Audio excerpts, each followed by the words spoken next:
Pathian Paul thu thiang limilo ngai thangu Exodus bung som thum pathum sang som panga tin ani suana nena kan zinga itel vezel silo chuan heta ta himi khoi chuak mata che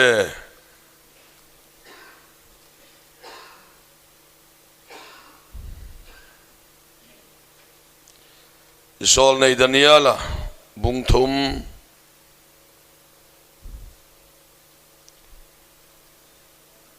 sang som ni paruk le som ni pasari ngai thaleang ti chuan Nebuchadnezzar chu ro tuina mei pui kong ka chuan avakal na ya Shadrach Meshach Abednego nang ni chungnung bera pathian boy te u lo chuak ula heta local ro tin ahan bia ti chuan Shadrach ate Meshach ate Abednego te chu mei jinga ta an lo chuak ta a tin thu nei tu te ai o tu te op tu te le lalrem ruat pui tu te ron in khom chuan eng mi taksa chunga hian main thilti theina anei lova an sampo akang kir lova an korfual te adang lam lova meirim reng po annam heklo ti an muwa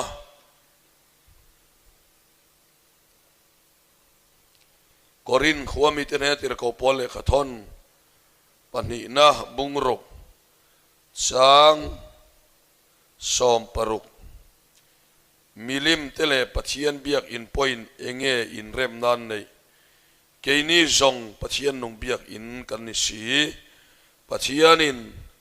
anmania ko omanga anmania kaleng bokang anmania kaleng bokang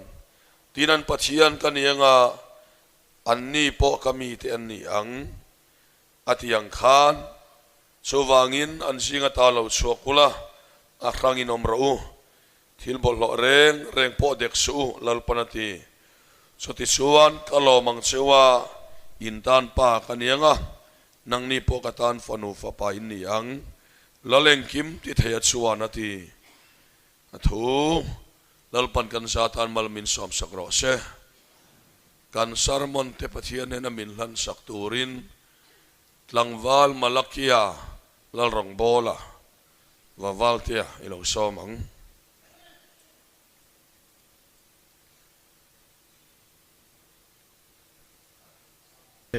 pathian hena lanin lokunangu amen hallelujah lalpa voin son huwa ibiak buk thiang lima ikau san haute kan lo kol khom le a lalpa nang kan speaker lo changla so lalpa ka pathian ichia lo local tlang le la ithuai om ziate ithunun ziate ithuin thilati thei ziate lalpa nangin rampuang chuak leng che zuan lalpa ngai thatu te lampo ril ru le ti tak zet kan ngai thak theinan ilama kan ngai tuana kan ril ru min hi be sak tatang che heng hi so Krista min karon di la che amen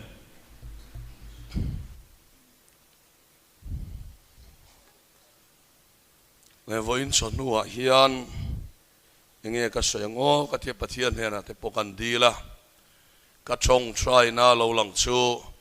nang kan zinga itel ve zel lo chuan ti ania nang kan zinga itel ve zel lo chuan ti mangin pathian thu sa kan ngai thadon ani chu enge ni kan ti chuan Israel fa te pathianin a hruai chuan nuwa Mosia pathian nena chong try na nia pathian nena khan lalpa nang kan nena itel ve zel don lo chuan heta ta himin hruai chuak mata che atia Israel nam midang te khachuanin pathian khatel vak lo ma se an tan na kha om e maya roi chua wat khan duwa Moses ro chuan Pathian atel ve lova ai kupta boya changa ruai chuai chuan let le a ai kupta boya bok om le a Pathian ne na boya tan dun po kha poi atilavani chu chu voinia hian soi kan tumani a Pathian mu chiang hi chuan an lo mu chiang khop maya Pathian tel lovanom ai chuan Pathian tel re thei an lo thang tak tak ani ti a chiang em ani chumi chung chang chu kan soi don ni eng wang nge kan ti chuan kan ram Christian tam ber hian Pathian kan biak dan hi ama aya amal som na ama Pathian aya athil pek du kan tam za asom kwa vel hi kan ni mai long mo o ti ka ngai tua chowang chuan Pathian hi ron tel ve vak lo ma sela kan dil kan dimana ti lo tin chuan poi kan ti te chiam lo Pathian hi ron tel ve lo ma sela kan du anga thilo om thei don chuan poi kan ti te chiam lo chowang chuan Pathian chan na nge kan dua atel ve na ti hi kan ngai tuana lo om sela Pathian tel ve lo na lim na nge kan dua chana ani point Pathian tel ve na ti hi ril ro om lian em maya chu chu ngai tuana om sela chu chu kan soi le lok ani la ti chuan tuna hian Pathian thuin min ko mua kan rama hian tuna kan ngai thak tak ang khan Pathian hi tel ve vak lo ma sela ane na changa mal som na te lim na te lom na te thamuan na te kan nei chuan kan du tok em amaro chu Pathian mu chiang tak tak ta hi chuan Pathian tel ve lo na lim na ai chuan Pathian tel ve na cha na an thang zo kha Pathian tel ve lo na lom na ai chuan Pathian tel ve na lung ngai na an thang zo kha ni chomi nun tak tak chu kem pinga po kan san turata na kan indu sak ber ani a chu chu kan soi masani ti chuan tiran titaila evo in hi kani kholo riu me kan naron ping ti boka thu soi ti har saturin dian ngai toila Pathian tel ve na Bible kan mu reng a hian har sat na hi har sat na angin eng ma thleng ngai lova a top vek top mai ni har sat na po anom rei thailo them na poinom sian nei lo Pathian tel ve na chuan Pathian tel ve lo na them na do chu sak takani Pathian tel ve na chuan mei pui pon mit vek maya Pathian tel ve na chuan thipui le ruwa pui po rian the thailo van top maya Pathian tel ve na chuan eng anga them na sa po ni se Josephat an thil harom lo Pathian tel ve na ani hian eng kim hiati thei veka Pathian tel ve lo na chuan har sat na hi har sat na ating ema buai na hi buai na ating ema ma se Pathian tel ve na buai na ating lovani ti he ni voin sanu a hian kan soi duani eng poni sela kan ril ro lo om turata na kan du chu kan thana hi enge ei kan thore number paruk na andu than na te chu sok thovin Yesu Krista chu anlal pale chandam tu pom tura anlal pale chandam tu pom turang yanin pom thei turina puya ti min ko muwa tharau thiang lemina andu thanna anei to tak tak te chuan lal Yesu lo hi than dangan nei lova lal Yesu tel ve lo na lim na hi chuan no la lal Yesu tel na ni chuan lungai na po ni sela lom takin nangi tel ve kalo melal pa an lo ti thayani pathian fakinom ro se chowang chuan voin chonua po hian helai hi ne kan ril ruwa lo am sela poimo leni meti chuan bible kan enanga bible kan muwa chuan Sadrakate Mesakate Abednego te mei puya anpailu khan anpailu don khan Nebuchadnezzar ma akun lo se mei puya ka an him thei lutuk ma se het an khan tatchu lalpa tel lawahim ai chuan lalpa ne na mei puya kanral khan thang so khani avalutak lalpa khan van thang fuem ve o ti ka ngai tua lalpa tel lawa mei pui la ka him ai chuan lalpa tela mei puya kanral rai kha poyan telawa te chuan mei puya lalpa nen pailuan ni ta a tulma chuan mei puya lalpa na lo muak tin ka soi thina ching chip karon kala chang hian ain thak ta a mei puya lalpan lu pui ti hi karil rualian so kane mei pui khale sarin ti sa sela Nebuchadnezzar milim ma kun te khathak se an va bral ngal vekang ma se eng wangin nge hey kan soitan don chawa achen chu kan ching ti ngal le to a in har teng u pi te o har teng u hanin kai thau dia te u kan in khom ti te po hanin khil ula le an lo thei hil ta khin le ti suan hey tuna po hian kem par nge masat rain khom le lom om le kem chong thum kan nei to ama saberami po nge masat kan la in muwa lom om le kan khia ti suan helaya hian mei puya kha ale sarin anti sa ma se Sadrakate Mesakate Abednego hian lalpa tel lo khanan him theilu tu lalpa tel lo vai him thei kha ro pui viau ma sela nuam viau don ma sela lalpa tel lo va him ai chuan lalpa ne na mei puya kanral khan thang zoka mei puya kanral thang to te chu lalpan mei puya athil ti theinan lan tir ta a an ma ni pathum chau an thak tha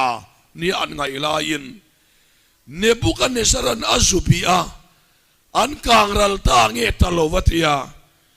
an pathum chau an lo ni I kholo maya pakhat mu tela nei tlat mai ni an chan puya khalo telve lalpa fakram no se chan na la vai so tel ngai lo an chan puile an thingam puya kha alo telve ta chuta chuan khai mi pathum te kha kan thak tha ni lo mi alaya mi pakhat vei kamua a mel po pathian fapa ang mai a eng le ro puyani atiani ti suanan han na suakta Nebuchadnezzar makatilu tu ka azu ava os Mesak Sadrak Abednego lo suak te ukhai atia mei puya changan lo suaka an han seka an samsai pakhat po lo kang kirsi lo an pon mor pakhat po lo kang sor si lo an thuam no reng po an han ena an nim de vut ni turani Nebuchadnezzar khan mei rim po lo nam ei alo maya imo tuar na munalalpa atelve chuan tuar na hi ati topa mal som na san te chi lalpa fakram no se lalpa telve na chan na mal som na theng nge lalpa chan pui ngam na mal som na theng so wang chuan unau to voi ni hian lalpa telve na ani empty ngai tu achina poimo ka hausa em ka retheyem ka tasamem ka nei ani empty ai chuan lalpa atelve empty hini pathian vakelom ro se kan rong bol nei aro puiem ro pui lo empty ai chuan lalpa atelve empty hi a poimo ber lai chuani le chot yang chuani awangin in tak samna po lalpa telve seti indu chuan lalpa hilo chan pui ula lalpa hilo rethei pui ula lalpa hilo cha pui ula lalpa aron telve sel don pathian vakerom ro se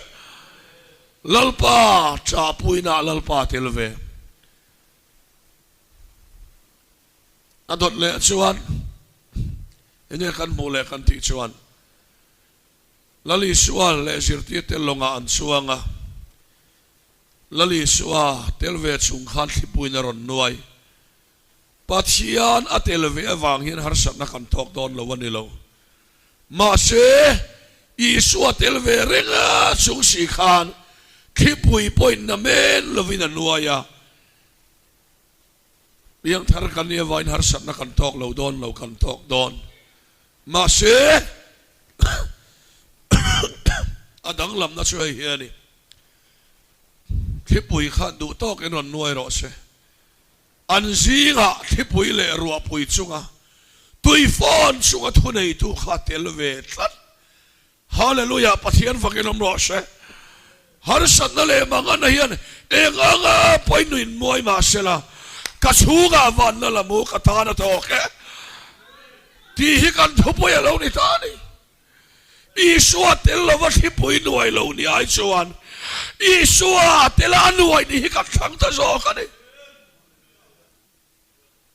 anga han luem vi o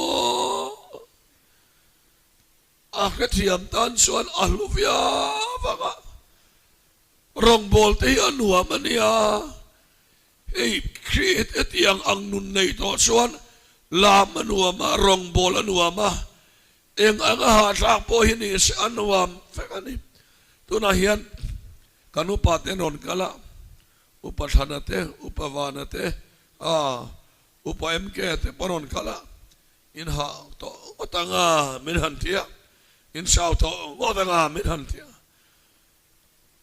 katu soilaya han tran laya hemi han ha lai ti lo hi chu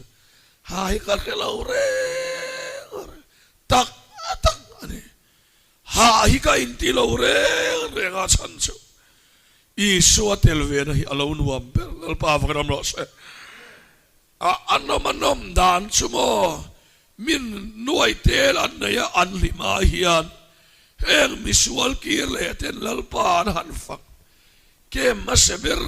ami te suwa wang le rui lo awang ron lu ti chiang ngoi te khuangan ria so la ya kila changa anon lam so kan mo hi so ai ha dam tha hi om lo re ka anuam kan song lo Yesu telve na kan song ton hallelujah lal pa fakir mo se ahi mom kan song la vai Yesu telve na kan song kan so ni pathian tu mit ko mo ni Yesu telva ngin thipui na nuai lo kan lo anuai tho Yesu puta telve wangin dil kha ngoi lo a phone tho ma se poi lo phone ro se kan songa van la bola pa fa ke ro se eng po har sa lo theng ro se Yesu tel kat thonei tu om kat thi na lim ko ro po so ma ila lo pal sang to kan sunga om kat khoyang e ko mangati on mania ko manga an mania kaleng bukang ani sukatan fanu fapa ani yang lalpa fa ke ro se so ta van thum na pathian oma su ta hovina an ngai la yin thutlung thar fa te chuan kan chunga lo om ta so ka ni so wang chuan khai avalu tak em khipui min noiro har sanna min noiro ka chunga van na la mu katana to ke minon nuai ro ichunga thunei tu kha kanena kanena tilve te hi sereng wala eng ma lung kham su eng ma hi lau su te ka cha du chawani tuna hian pathian thei min kom huwa eng a chisang in min kom huwa satanga te me se ka te bet ni go te kha mei pui ale sarenti sania klem te chu sat ve omania ma se lalpa tel ve tlata wangin karin dan chuan freezer chunga omang velani karing asadon lo tuk mei thil ti theina kha amit tlat meni mei amit lo al reng mei rem lo ma se athil ti theina kha to pani lalpa fakalam lo se kan tuar lo wani lo kan tuar kan ril ruan na ni lo ana ma se ati na theya khalal panat idam tlatani lalpa fakalam lo se khai cha ni pite u kan chan wo ya cha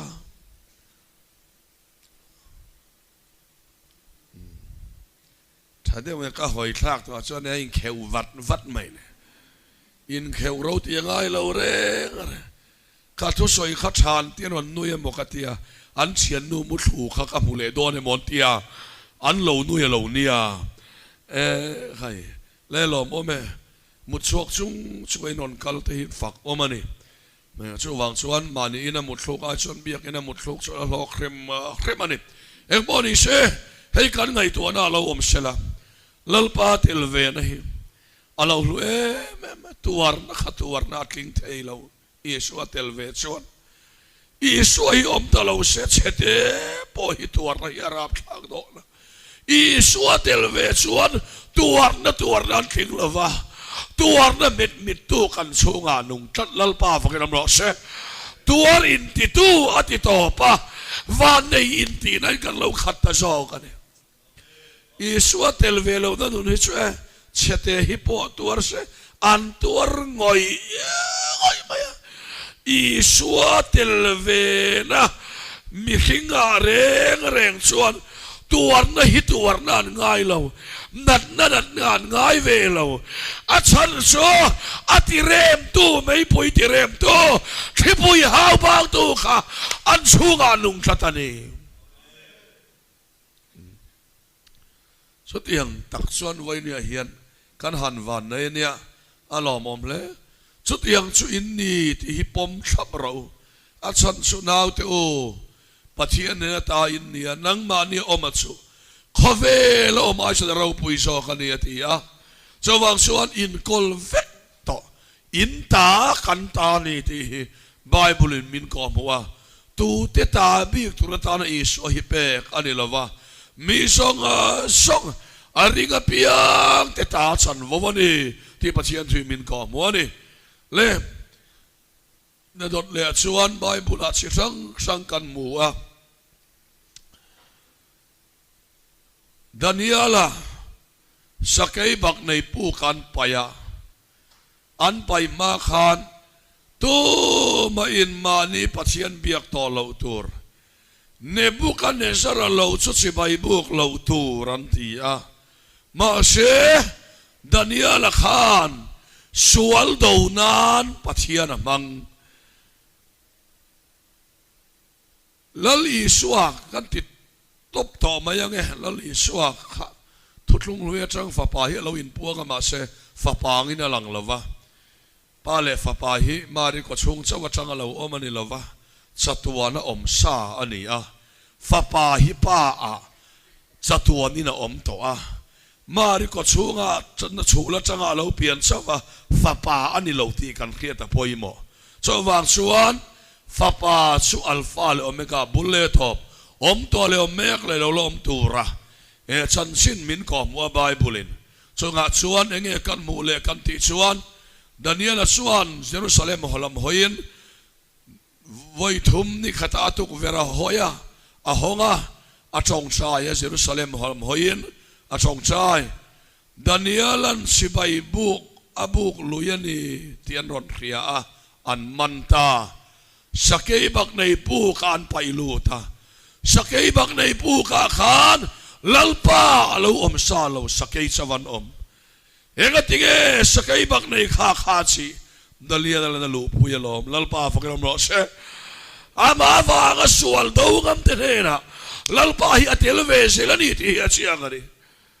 ke chu mana chuan sakei bak nei pu ka khan lalpa hi lo om sa angin kangai china ma se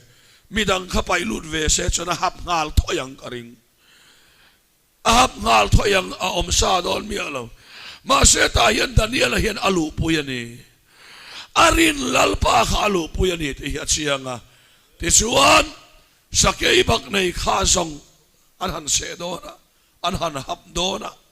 pachiani an kha lo ti chi zela chowang chuan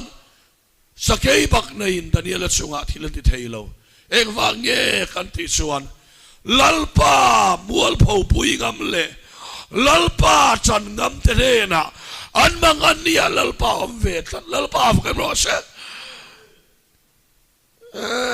khai lalpa chan ngam lo kha pai lu se chon e a se nge yang ka ti maya lalpa chan ngam le lalpa thi chil ga ba itel lava hi mai chuan itela thi ka thang so ke itela sakei bak nei seral rai ka ngam so ti tu ne na lalpa lo til ve lalpa fakram ro se chowang chuan ye son na lalpa til ve sel se nakina itlak sam nia te imang an nia lalpa til ve se ti du chuan tu na hian lalpa hi chan puiro lalpa hi chan puiro lalpa hi tor puiro tor puina tan mangro chan puiro khovel kal san na tan mangro chuti huna chuan ima moni lalpa lo til ve to do ani nang ma sovini om don lo chowang chuan lalpa nen lalpa til ve em ti hi voinia kan ngai tuana lo om se chuta chuan pachian ro puina kan mudon ni te hi pachian thoi min ko mo ni then khat chu an program a hian lalpa an tel lo lutuka an program a lalpa an tel lova an mang an ni lalpa ron tel le silo hian mang ang le thin an boy le thin chowang chuan abula changin voinia hian lalpan bultan min phal saka lalpa atel ve thinem inuna min huiha voisari anti lain lalpa kavalom em he tuar na min pe hi chu kavalom em ti tur chon atira lalpa inena telve ngai thlat atira telve ngai thlat mi mang an lai lom na thorok sang tur chuan in torna in ang chia lom na thorok sang tur chuan lalpa ne na sualin local sanangaya ama telve angaya ni inuna voinia sang hian eng kima lalpa lo telve la ikholai le na eng kim mitina lalpa telve na munsu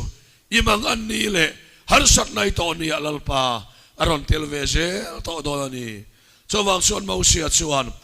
o lalpa nangi telve je don si lo chuan heta ta himin khoi chuak mata che atiani kha an soile zela lalpa namdang tenena kan in kara in dai tan na su nang kan ne na ikal chin hi ani lovem me atia lalpa telve to na te chu namdang tenena andang lam na po mi torangan tuar ve thau mi boyangan boy ve thau ma sian dang lam na so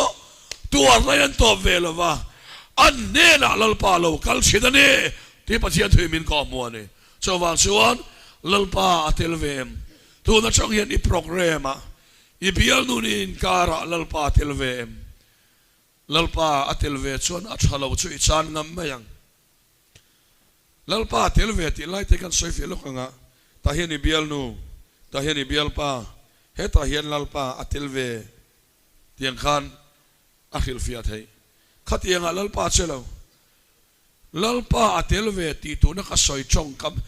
kam panin mi so chong hi a thlok inang reng a horop inang reng hi soi thukan dei ina chuak theya chuta chuan thengka chuan ta hian abial nu ta ina bial pa he ta kil khata I suwa atel ve khatianga chuan alpa ro pui theilo Isua atel ve chuan ama thu ber atel ve to na cha thu ber top mai lalpa atel ve ni chuan lalpa dal tu su thia anianga ka chuan lalpa atel ve ti na ni lalpa kan ro sa idu zong chia ni chuang mi silova kil khata atel ve chuan atel lo ti na ni to itel ve to lo ti na ni chuwang chuan voinia hian lalpa atel ve i son na lalpa atel ve ni chuan athu ber diklo takatu manan khiat suat le to lo tura sumi hai lu thei ani point lalpa atel ve ni chuan iti thei lawang lalpa atel ve na chuan lalpa wanga chana nga ya diklo su diklo varon ni nga la chuti yang anga lalpa atel ve ni chuan itlak sabdia isom ngai lovina ma tel tong lalpa fakam ro se chowang suan lalpa atel ve mti kan ngai tu anom sela kan nun pumpuya lalpa lotel ve sel ro se te hi pathian thui min ko moni athu kan soite lalpan kan zatan mal som ro se